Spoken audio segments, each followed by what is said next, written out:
The massive alien ship appeared on a quiet Tuesday morning. It simply materialized above New York, its smooth silver surface reflecting the morning sun. Earth's military forces scrambled their jets, but before any action could be taken, screens worldwide flickered to life with a message. Greetings, protected species of Earth. Ambassador James Walsh stood at his office window in the United Nations building, watching the ship hover silently above the city. 20 years of diplomatic service hadn't prepared him for this moment. His phone hadn't stopped ringing since the ship appeared, but he ignored it, focusing instead on the way the alien vessel seemed to ripple like liquid metal. 3 hours later, Walsh sat at the head of an emergency UN meeting, listening to the alien representatives who called themselves the Galactic Council. They looked almost human, except for their silvery skin and slightly larger eyes. Their leader, who introduced himself simply as first speaker, stood at the podium with what Walsh could only describe as a patronizing smile. "We have watched your species for many years," the first speaker said, his perfect English somehow making his words more unsettling. "As is our duty, we have come to officially declare Earth and its solar system a protected zone. This is a great honor." Walsh noticed how the alien's smile never reached his eyes. "Protected from what, exactly?" he asked, keeping his voice steady despite his growing unease. "From yourselves, primarily," the first speaker replied. "Your species is still quite primitive. We've seen your attempts at space travel. Quite dangerous, quite uncontrolled. We cannot allow such reckless behavior to continue." The room erupted in protests. Walsh raised his hand, silencing his fellow diplomats. "We have successfully colonized Mars," he said. "We have settlements on Europa. Our space program has—" "Yes, yes," the first speaker interrupted, waving his hand dismissively. "Small steps, like watching a child learn to walk. But the galaxy is no place for children. From this day forward, humanity will remain within the Sol system. No exceptions." Over the next 5 years, Walsh attended countless meetings with the Council. Each time, he presented evidence of human advancement, breakthrough technologies, successful space missions, peaceful international cooperation. Each time, the Council members would smile those same patronizing smiles and dismiss humanity's achievements as quaint or primitive attempts. On the 5th anniversary of First Contact, Walsh sat in his office, reading the latest Council directive. They had decided to implement protective measures around Earth's orbit. Any human vessel wanting to travel between Earth and its colonies would need Council approval. His assistant knocked and entered the room. "Sir, the President is asking about our response to the new restrictions." Walsh stood up slowly, walking to his window. The Council's ship, now a permanent fixture above New York, cast a long shadow over the city. He remembered something his grandfather used to say: "Patience isn't about waiting. It's about how you act while you're waiting."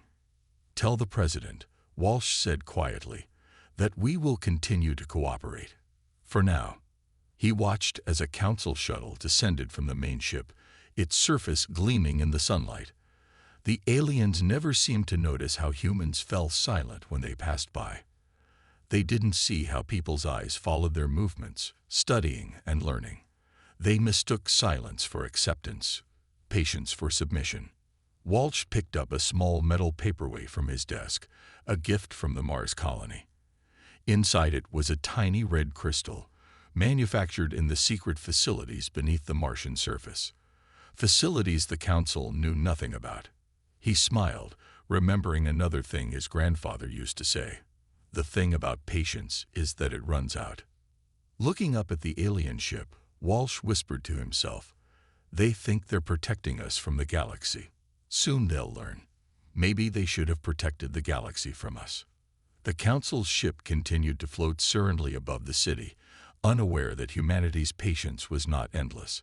And patience, when it runs out, can be a terrible thing indeed. Captain Robert Stone gripped his ship's controls tighter as another Council vessel appeared on his radar. This would be the third routine inspection this week. His cargo ship, the Northern Star, carried nothing but approved supplies between Earth and the Mars colony. but that didn't stop the Council's constant harassment. Northern Star, this is Council Security Vessel 147. Power down your engines for inspection, the now familiar computerized voice commanded. Stone looked at his crew of 4. Their faces showed the same tired frustration he felt. Roger that, Council vessel. Powering down. He pressed a button, and his ship's engines hummed to a stop. Through the view screen, he watched as the sleek Council ship moved closer. These inspections usually took hours, and every time they found something suspicious that needed deeper scanning, Stone knew the real reason. They simply enjoyed showing their power over human ships. Remember, he told his crew, smile and nod. But under his console, his finger pressed a small hidden button. Somewhere in his ship's computer, a program started recording every detail about the Council vessel's scanning technology. The Council officer who boarded looked like all the others, tall, silver-skinned, with that same superior smile. Captain, your manifest shows medical supplies for Mars colony. Yes, sir. Just bandages and basic medicines, all approved last week by your own office. The officer's smile widened. We'll see about that.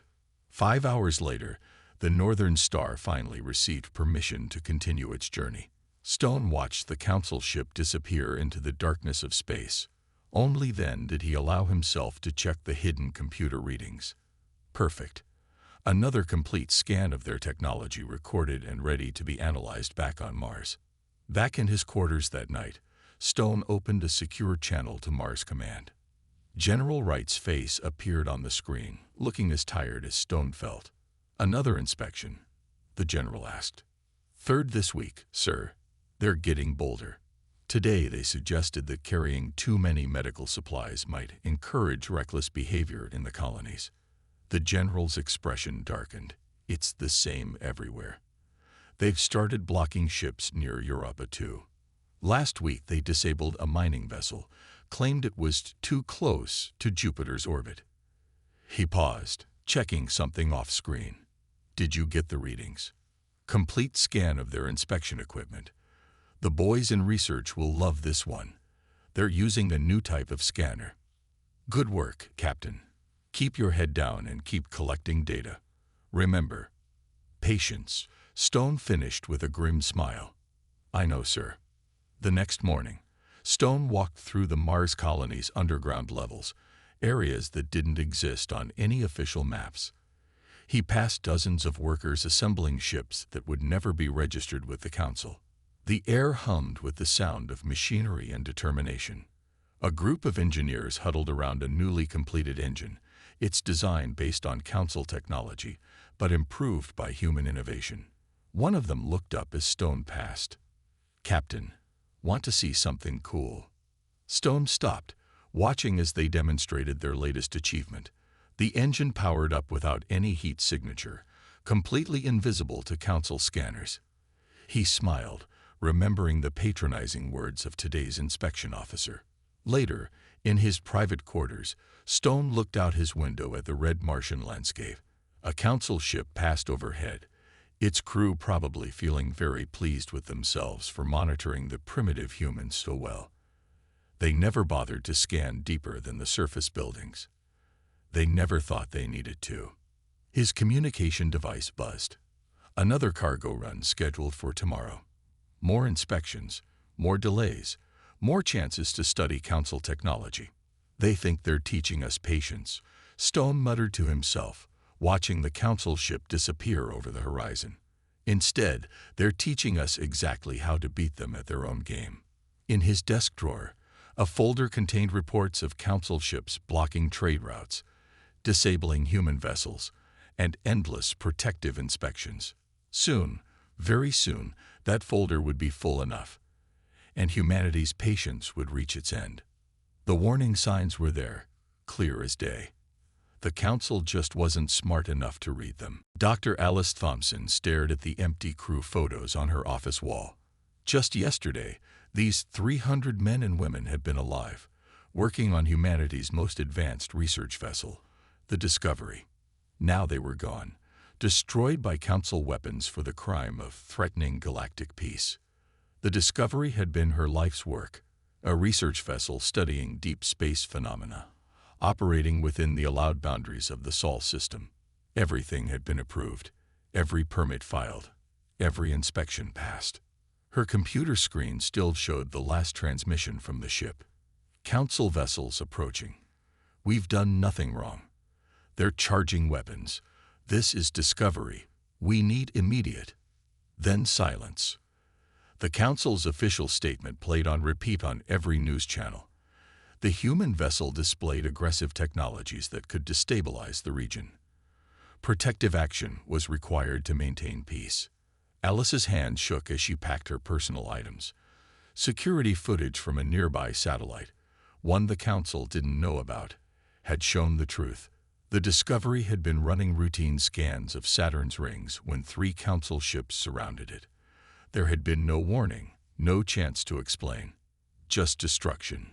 Her phone buzzed. A message from General Wright. Emergency meeting. Underground Level 5. 20 minutes later, Alice sat in a packed conference room deep beneath the Mars surface. Military leaders, scientists, and government officials filled every seat. The room crackled with barely contained anger. President Morgan appeared on the main screen, his face grim. "The Council representatives just left my office," he said. "They suggested we should be grateful they eliminated a potential threat to our protection." His knuckles were white where he gripped his desk. "Dr. Thompson, your report." Alice stood up, her voice steady despite her rage. The Discovery carried no weapons. Its only crime was carrying advanced sensors that might have detected the Council's hidden facilities in the outer solar system. She pressed a button, showing the satellite footage. "They destroyed our people to keep their secrets." The room erupted in shouts and curses. General Wright raised his hand for silence. "Dr. Thompson, your other findings." She nodded, bringing up another screen. "Over the past 5 years, we've recorded 47 similar incidents. Smaller ships disabled or destroyed, always with the same excuse: protecting us from ourselves." She paused, letting the number sink in. But the Discovery was different. They didn't just disable it. They wanted no survivors, no witnesses. "They're not protecting us," a voice said from the back. "They're containing us." The president's face on the screen hardened. "The question before us is simple. How much more will we take?" General Wright stood up, walking to the center of the room. "Our hidden shipyards are at 90% capacity. The new stealth systems are fully tested. The Dark Fleet is ready." He looked around the room. "We've been patient. We've gathered intelligence. We've prepared. Maybe it's time to show the Council exactly what their primitive species can do." Alice thought of her crew, her friends, their faces still smiling from the photos in her office. 300 people, she said quietly, but her voice carried through the silent room. 300 people who trusted the Council's promises of protection, who followed every rule, who died anyway. She looked up at the president's image. "We've been patient long enough." The president nodded slowly. "Send the word to all colonies and hidden bases. Operation Patience's end begins now." He paused, his next words heavy with 5 years of suppressed anger. "Let's show them exactly what happens when humans lose patience." As the room burst into activity, Alice looked once more at the image of the Discovery's destruction. The Council thought they had eliminated a threat. Instead, they had created one. They had finally pushed humanity past its breaking point, and the galaxy was about to learn a valuable lesson. Never mistake patience for weakness, and never corner a species that has nothing left to lose. General Marcus Wright walked through the massive underground hangar, his footsteps echoing off the metal walls. Around him, thousands of workers moved with quiet purpose, assembling ships that officially didn't exist. This was Facility Zero, carved deep into the asteroid belt between Mars and Jupiter, hidden from the Council's watching eyes. "Status report," he commanded, approaching his chief engineer. "Dark Fleet is almost ready, sir," the engineer replied, bringing up a holographic display. 30 battleships, 50 stealth cruisers, and over 200 fighter craft, all equipped with our improved versions of Council technology. Wright nodded, watching as workers installed the new stealth systems into a massive battleship's hull. The Council's own scanning technology, stolen piece by piece during their protective inspections, now turned against them. Improved by human innovation, made deadlier by human determination. His communication device buzzed. "General, Council patrol approaching the outer asteroid belt," a voice reported. "Activate camouflage systems," Wright ordered. Around him, the enormous facility seemed to vanish. Special shield generators, reversed engineered from Council designs, bent light, and sensor readings around the asteroid. To any outside observer, it appeared to be just another lifeless rock floating in space. The Council ship passed slowly overhead, its sensors scanning the asteroid field. Wright watched through the facility's hidden cameras as it moved past, completely unaware of the vast military installation beneath its nose. These same Council ships had spent 5 years protecting humanity, never realizing they were teaching humans exactly how to hide from them. In his office later that day, Wright reviewed reports from other hidden facilities. Earth publicly appeared to accept Council dominance, maintaining a show of submission. Meanwhile, beneath the surface of every major moon and planet in the solar system, humanity prepared. A secure message arrived from Mars Command. "Operation status update required." Wright began typing his response, detailing the readiness of each fleet component. The Dark Fleet wasn't just ships, it was an entirely new way of warfare, developed while the Council wasn't watching. Every vessel carried technologies that shouldn't exist, weapons that shouldn't be possible, and crews trained in complete secrecy. His screen flashed with another message, this one from the underground labs on Europa. The science team had successfully tested their latest breakthrough, a device that could disrupt Council shield systems. They'd developed it by studying the wreckage of the Discovery, the research ship the Council had destroyed. "They gave us all the pieces," Wright muttered to himself, looking at the reports.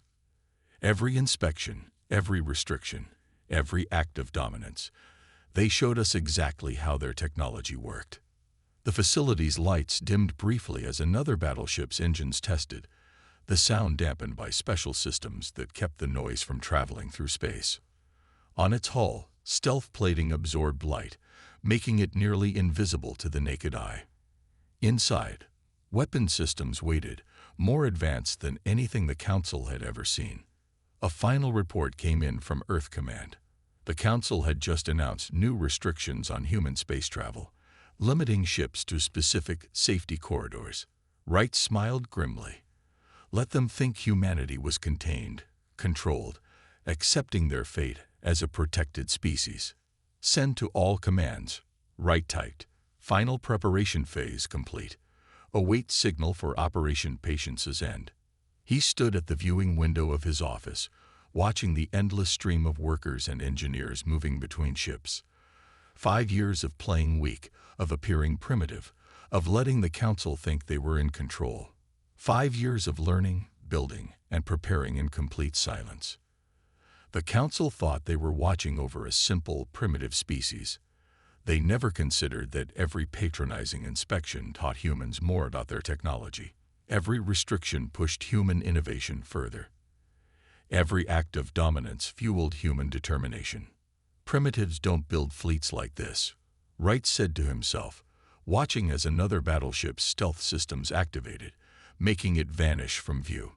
And patient people aren't always peaceful. Sometimes they're just waiting for the right moment to strike. Commander David Wells sat in the captain's chair of the battleship Shadow, hidden in the dark side of Earth's moon.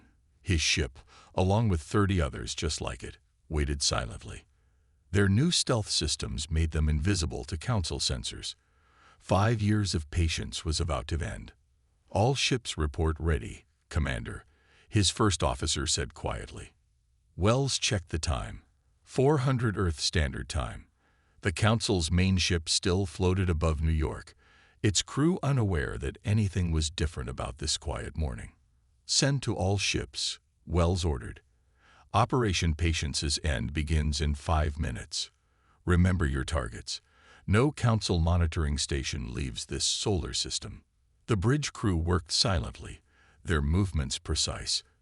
Every person on every ship had trained for this moment. The council was about to learn that their primitive species had some surprises. 4 minutes, the tactical officer announced. Wells thought about all the times council ships had stopped his vessels, their crews smirking as they performed their protective inspections. Each time, humans had smiled and nodded, while secretly scanning and studying council technology. 3 minutes. Around the solar system, other Dark Fleet ships moved into position. Some near Mars, others by Jupiter's moons, all waiting for the signal. 2 minutes. He opened a channel to all ships. Remember your training. They think we're primitive. They think we're weak. Time to show them how wrong they are. 1 minute. The Council's main ship was starting its morning patrol, right on schedule. They were so predictable, so confident in their superiority that they never varied their routine. Operation begins in 3, 2, 1. Execute. Across the solar system, human ships appeared from nowhere. The Shadow led the attack on the main council vessel, dropping its stealth field only when it was too late for the aliens to react. Target their communication arrays first, Wells commanded. His weapons officer fired, using improved versions of the Council's own weapons. The alien ship's communication systems exploded silently in space. The Council vessel tried to raise shields, but human ships had already surrounded it. Their weapons, designed specifically to counter Council defenses, cut through the alien ship's protection like it wasn't there. All Council monitoring stations report simultaneous attacks, his communications officer announced. No distress signals got out. The solar system is dark to Council observation.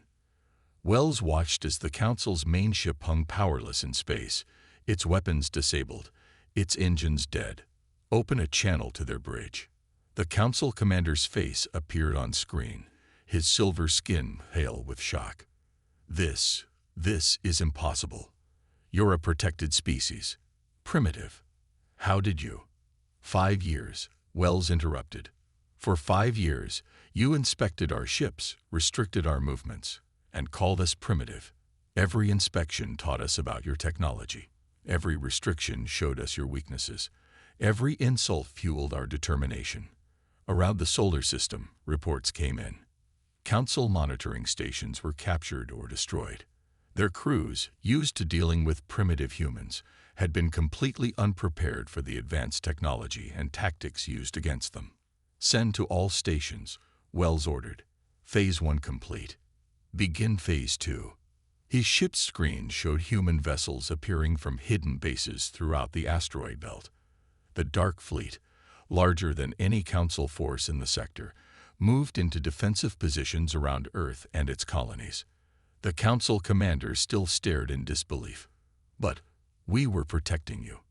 Wells stood up, looking directly at the alien on his screen. You should have been protecting yourselves. Transmission ends. He turned to his crew. Send word to Earth Command. The solar system is secure. No Council ship escaped. No warning reached their homeworld. Looking out at Earth below, Wells allowed himself a small smile.